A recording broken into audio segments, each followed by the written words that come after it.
Halo Sobat Edsen, salam pintar. Bersama saya Kak Alex, tutor biologi edsen.id. Dalam video kali ini, kita akan membahas materi mengenai sistem pernapasan.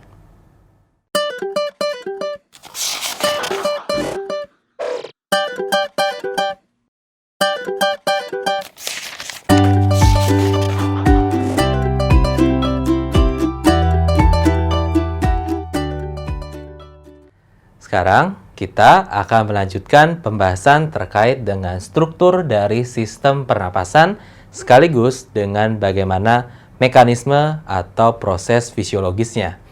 Nah, kita sudah mengetahui dari rongga hidung sampai dengan yang paling ujung yang terakhir kita bahas di video sebelumnya adalah bronkiolus. Nah, tetapi bagian yang paling final dari sistem ini adalah sebenarnya alveolus. Nah, di sini saya sudah tambahkan gambar yang di zoom bangetnya untuk alveolus ya. Nah, jadi bagian ujung ini kalau kita zoom, nah kita akan mendapatkan struktur seperti ini. Maka teman-teman bisa lihat ya bahwa struktur yang menyerupai gelembung gas ini atau anggur itu yang kita sebut sebagai alveolus. Oke ya. Nah, kita lihat nih. Ini adalah gambar alveolus yang tidak diselubungi oleh pembuluh darah. Nah, sedangkan untuk gambar yang ini adalah gambar asli yang diselubungi oleh pembuluh darah. Kalau ini agak dibelah gitu ya. Nah, jadi teman-teman kita bisa lihat ya bahwa tentu saja kalau kita ingat aliran darah yang kita pelajari di sistem sirkulasi, kita tahu bahwa di sana ada arteri pulmonalis dengan vena pulmonalis. Tetapi hati-hati ya teman-teman, ingat arteri dan vena pulmonalis adalah pembuluh yang khusus, di mana biasanya vena itu membawa darah yang kaya akan karbon dioksida, sedangkan arteri biasanya kaya akan oksigen. Tetapi kalau untuk yang tipe pulmonalis, dia terbalik, ya kan ya? Maka warna merah yang biasa mengindikasikan kaya akan oksigen, berarti ini bukan arteri pulmonalis, melainkan adalah vena. Ya kan ya? Melainkan adalah si vena pulmonalis. Nah, kemudian yang berwarna biru yang mengindikasikan banyak mengandung karbon dioksida, berarti ini adalah si arteri pulmonalis. Oke ya? Nah, kemudian teman-teman bisa lihat ada anyaman yang berwarna putih. Nah, sebenarnya lebih pas ini warna ungu, tapi nggak ada yang warna ungu ya untuk spidolnya. Nah, maka saya gantikan dengan warna putih. Ini adalah yang kita sebut sebagai anyaman kapiler. Gitu ya, kapiler darah. Berarti terjadi apa? Berarti terjadi pertukaran gas. Gitu ya. Nah, karena ingat, kapiler itu adalah pembuluh yang paling tipis dan halus. Biasanya terjadi pertukaran zat kimia. Nah, pertukarannya itu bisa berupa gas, bisa berupa nutrisi. Tetapi karena sini kita fokusnya adalah sistem pernapasan, berarti yang kita bahas adalah tentu saja pertukaran gasnya. Gitu ya. Maka, apa sih fungsi dari alveolus? Kalau ditanya fungsinya, tentu saja gitu ya, alveolus itu adalah sebagai tempat pertukaran gas.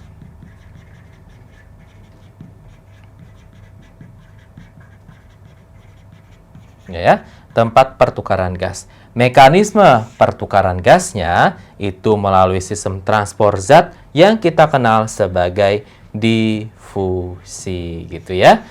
Nah, jadinya teman-teman ini adalah struktur untuk si alveolus gitu ya.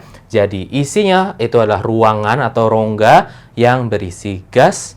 Nah, kemudian dia harus melakukan pertukaran gas. Makanya dia harus diserubungi atau dikerubungi oleh anyaman kapiler dalam jarak yang dekat gitu ya.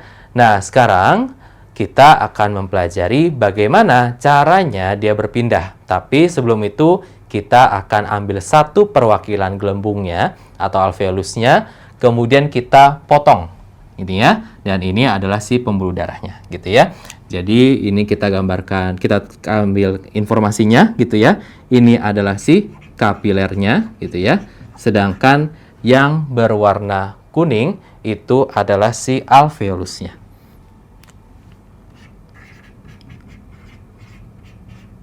Oke. Nah, sekarang kita lihat nih. Alveolus itu tersusun dari epitel tipe apa? Kalau teman-teman ingat bahwa karena fokusnya itu adalah sebagai tempat pertukaran gas sehingga dia bisa difusi, berarti harus tipe epitel yang paling tipis, ya kan ya? Maka di sini memiliki tipe sel epitel yang pipih dan selapis. Oke ya, sehingga apa? Sehingga dapat memfasilitasi pertukaran gas, gitu ya. Nah, kemudian teman-teman juga dapat melihat bahwa ternyata alveolus itu nggak hanya disusun oleh sel epitel pipih selapis, melainkan teman-teman juga menemukan yang sel epitel kubus, gitu ya. Nah, ingat lagi materi mengenai jaringan hewan. Kalau dia adalah tipe epitel yang memiliki volume yang lebih besar daripada yang pipih, berarti dia punya fungsi untuk mengeluarkan sesuatu atau menyekresikan sesuatu. Jadi, fungsi sel epitel kubus pada alveolus itu fungsinya apa? Untuk mengeluarkan yang namanya pelumas atau surfaktan, gitu ya. Surfaktan. Nah, surfaktan itu adalah surface acting agent, gitu ya. Misalkan seperti sabun. Nah, jadinya surfaktan ini fungsinya apa? Surfaktan ini fungsinya adalah untuk mengurangi tegangan permukaan, gitu ya. Nah, sehingga nanti gitu ya, alveolus itu tidak roboh atau kolaps, gitu ya.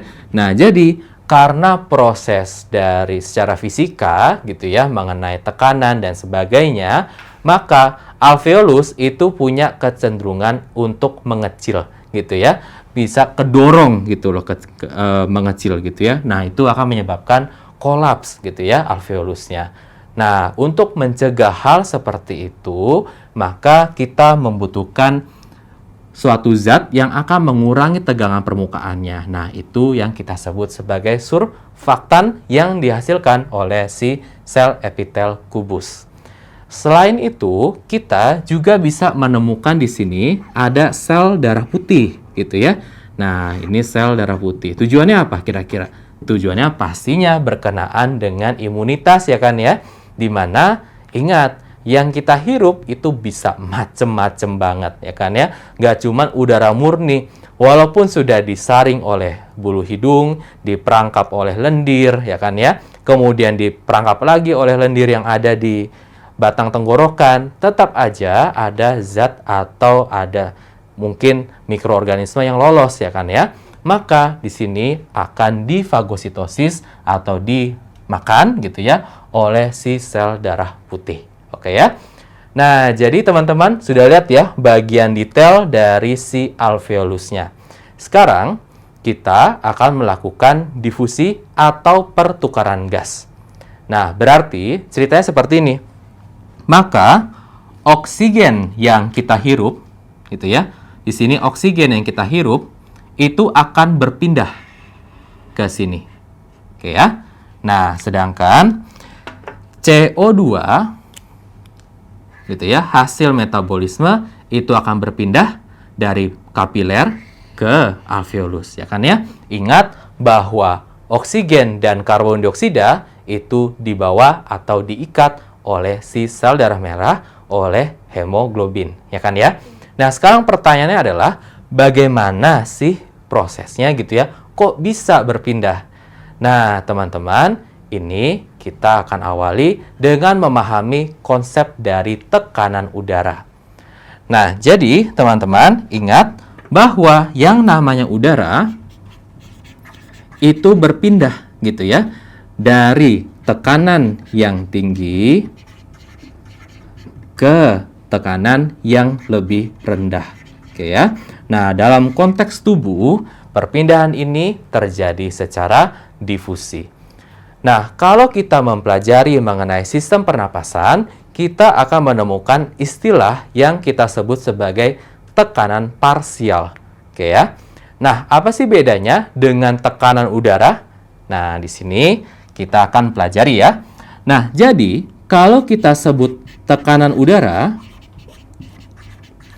berarti di sini kita ngomongin semua-muanya, gitu ya. Teman-teman tahu ya, udara itu ada banyak komponen. Ada nitrogen, ada oksigen, kemudian ada gas-gas lain ya kan, seperti karbon dioksida, argon, dan sebagainya. Itu secara kolektif atau secara semuanya, kita sebutnya adalah tekanan udara. Nah, tetapi kalau kita spesifik ngomongin, oh tekanan yang dihasilkan oleh oksigen aja, oh tekanan yang dihasilkan oleh si karbon dioksida aja, itu yang kita sebut sebagai tekanan parsial gitu ya. Jadi teman-teman, untuk tekanan parsial itu adalah tekanan yang dihasilkan oleh gas tertentu saja. Gitu ya, gas tertentu saja. Nah, kita coba tes ya. Nah, jadi teman-teman, untuk informasi yang menjadi modal teman-teman itu adalah pada bagian atmosfer gitu ya. Pada atmosfer kita itu akan memberikan tekanan atau gaya gitu ya. Saya kasih tanda F ya, teman-teman pasti familiar ya. Di sini atmosfer itu akan memberikan gaya ke bawah gitu ya. F ke bawah. Itu sepantar gitu ya. Sepantar dengan gaya ke bawah yang dihasilkan oleh siapa? Oleh raksa. Gitu ya. Pada ukuran 760 mm. 760 mm gitu ya. Nah, dengan demikian teman-teman di sini saya ulang ya. Yang gaya ke bawah yang dihasilkan oleh atmosfer kita gitu ya, dengan gaya yang diberikan oleh raksa pada ukuran atau ketinggian 760 mm gitu ya. Nah, di sini adalah sama. Nah, dengan demikian teman-teman, kita akan mengetahui data bahwa tekanan udara gitu ya, tekanan udara di permukaan laut itu adalah 76 mm raksa. Itu alasannya kenapa kita pakai satuan 760 ya, sorry. 760 mm raksa gitu ya, 760 mmHg. Nah, sekarang kita masih ingat nih. Ingat gak di ekologi gitu ya? Di ekologi kita mempelajari komponen udara ya kan ya. Nah, oksigen itu ada berapa persen? Ada 21% gitu ya. Maka tekanan parsial gitu ya.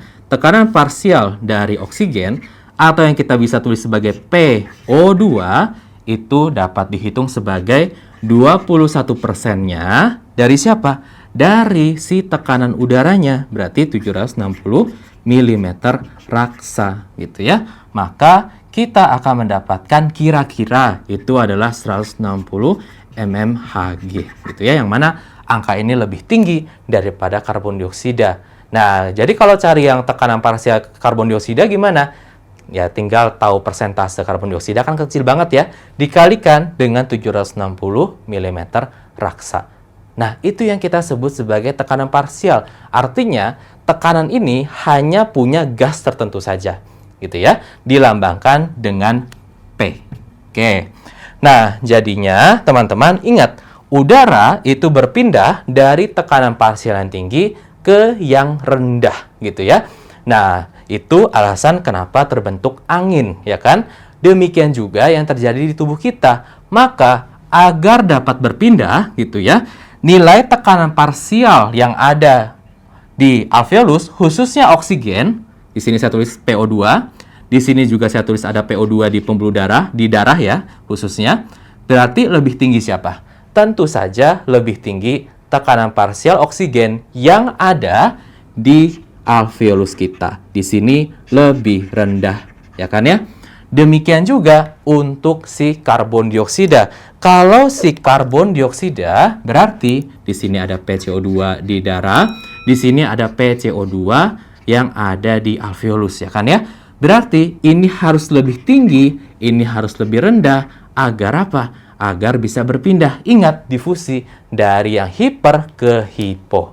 Maka bisa terjadi perpindahan. Maka inilah penyebab kenapa gas ini bisa berpindah gitu ya. Nah, nilainya berapa? Nah, kalau teman-teman mau tahu gitu ya, nilainya itu kira-kira di sini adalah 100 gitu ya, di sini 40 biasanya.